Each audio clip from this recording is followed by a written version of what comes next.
Assalamualaikum warahmatullahi wabarakatuh. Waalaikumsalam warahmatullahi wabarakatuh. Perkenalkan, nama saya Dian Jasa Putra, di sini selaku moderator, dan di samping kiri saya. Perkenalkan, nama saya Ati Nurul Afriana, program studi Hukum Tata Negara.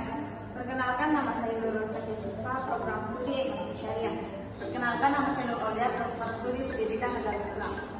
Perkenalkan, nama saya Syamsul Kamal, prodi Hukum Tata Negara. Kami dari kelompok 4 akan membahas materi yang berjudul KKB.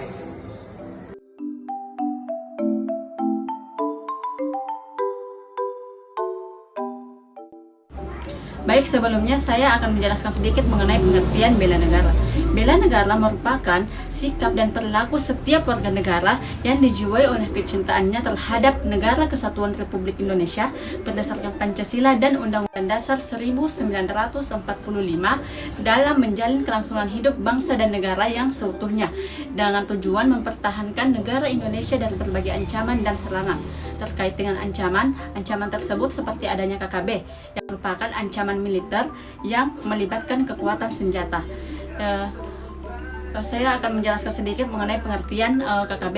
Jadi KKB ini merupakan singkatan dari kelompok kriminal bersenjata yang ada di wilayah Papua yang membuat teror kepada warga sipil, TNI hingga Polri. Sebelumnya KKB ini dinamakan OPM, Organisasi Papua Merdeka, yang didirikan pada tahun 1963 yang memisahkan diri dari Indonesia. OPM ini sering melakukan tindak kejahatan dan kekerasan yang membuat warga di wilayah Papua ini menjadi trauma. Akibat aksi kejahatan tersebut, sehingga OPM ini dicap sebagai kelompok kriminal. Dan karena aksi kejahatan tersebut pula, sehingga OPM ini diganti menjadi KKB, yaitu kelompok kriminal bersenjata karena aksi kejahatannya. Dengan kondisi yang semakin parah dan meluasnya konflik akibat aksi KKB yang merupakan kelompok pro kemerdekaan di wilayah Papua, ini mendorong pemerintah melakukan tindakan yang lebih tegas dengan menetapkan KKB itu sebagai kelompok terorisme.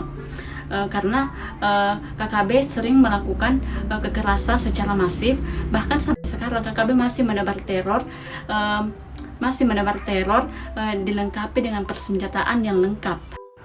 Jadi KKB ini adalah salah satu ancaman yang harus dimusnahkan untuk mempertahankan keutuhan negara, karena KKB ini merupakan gerakan separatis yang dapat mengancam keutuhan negara. Sejarah atau asal-usul kenapa sih KKB ini bisa muncul? Jadi sebelum dikenal dengan istilah kelompok kriminal bersenjata atau KKB, organisasi ini dulunya dikenal dengan nama Organisasi Papua Merdeka atau OPM. OPM didirikan pada tahun 1965 dengan tujuan untuk mengakhiri masa pemerintahan Provinsi Papua dan Papua Barat yang dulunya disebut dengan Irian Jaya. Mereka berniat untuk melepaskan diri dari Indonesia. OPM pun kerap menyorakan referendum supaya bisa merdeka dari NKRI.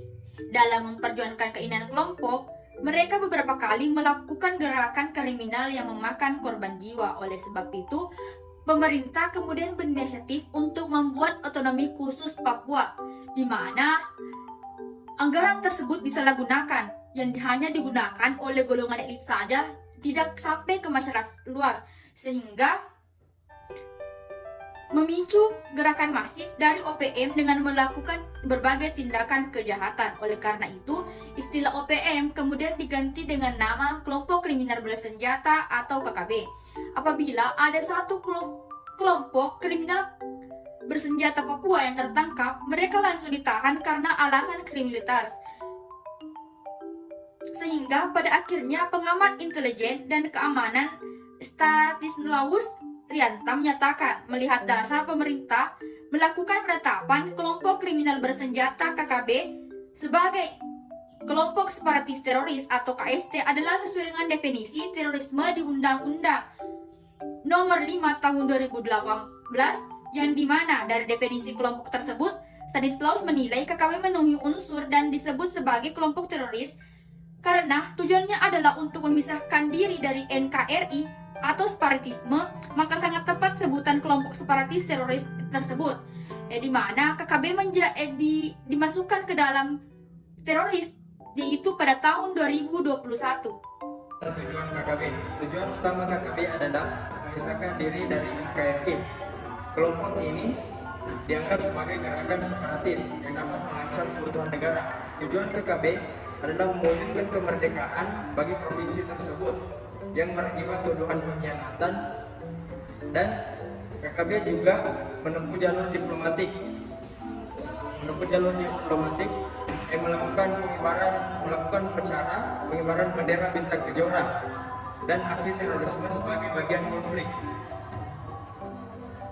Para pendukung secara rutin menampilkan bendera bintang kejora dan simbol lain dari separatis Papua seperti lagu kebangsaan Hai Tanahku Papua dan lambang negara yang diadopsi pada periode 1961 sampai pemerintahan Indonesia dimulai pada Mei 1963 di bawah Perjanjian New York. Beberapa kejahatan yang telah dilakukan oleh KKB.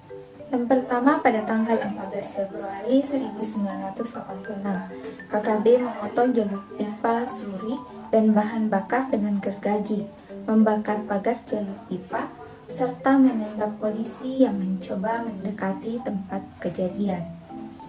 Yang kedua, pada tanggal 24 Oktober 2011, Domingus Octavianus Awas, kepala polisi Mulia, ditembak oleh anggota KKB. Yang ketiga, pada tanggal 21 Januari 2012, anggota KKB menembak mati seorang warga sipil transmigran asal Sumatera Barat yang sedang menjaga warung. Yang keempat, pada tanggal 8 Januari 2012, KKB melancarkan serangan ke bus umum yang mengakibatkan kematian 3 warga sipil dan 1 tentara, serta 4 lainnya mengalami cedera. Yang kelima, pada tanggal 31 Januari 2012, KKB tertangkap membawa 1 kg obat-obatan terlarang di perbatasan Indonesia dan Papua Nugini yang akan dijual ke Jayapura. Yang keenam, pada tanggal 8 April 2012, KKB menyerang sebuah pesawat sipil Trinaga Air setelah mendarat yang akan diparkirkan di Bandara Mulia Puncak Jaya, Papua. Yang ketujuh, pada tanggal 1 Juli 2012, KKB menyerang patroli keamanan rutin yang menyebabkan seorang warga sipil tewas. Yang kedelapan, tanggal 9 Juli 2012, 3 orang diserang KKB dan tewas di Pinia, Papua. Yang kesembilan, pada tanggal 16 Februari 2021, penganiayaan dengan menggunakan parang atau pembacokan pada belakang leher korban atas nama Dajati Pangean. Yang ke-10, pada tanggal 25 April 2021, penembakan yang menewaskan Kabinet Papua Brigjen TNI Gusti Putu Dani Nugraha Karya. Yang ke-11, pada tanggal 27 Januari 2022, 3 prajurit TNI dinyatakan gugur setelah mendapatkan serangan beruntun yang dilakukan oleh KKB Papua di Gomni, Kabupaten Puncak, Papua. Yang ke-12, pada tanggal 19 Februari 2022, KKB melakukan serangan dengan menembak truk milik PT MMT yang menyebabkan warga sipil mengalami luka tembak. Yang ke-13, yang baru-baru saja terjadi pada tanggal 2 Maret 2022, 8 pekerja tewas ditembaki KKB Papua saat sedang memperbaiki tower bus transceiver stasiun 3 Telkomsel di Kampung Jenggereng, Yoga Barat. Upaya mengurangi kekerasan dalam KKB. Yang pertama yaitu melakukan pendekatan dekat, yaitu dengan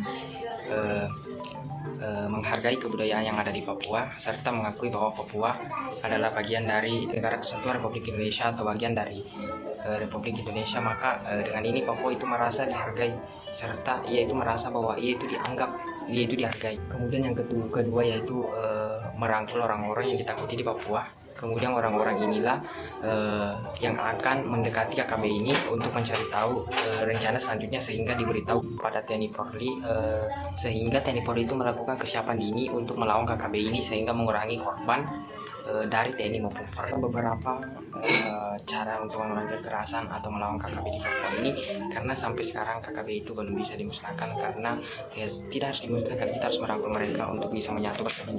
Ini saja paparan kami dari kelompok 4. Bila kurangnya mohon dimaafkan. Assalamualaikum warahmatullahi wabarakatuh. Waalaikumsalam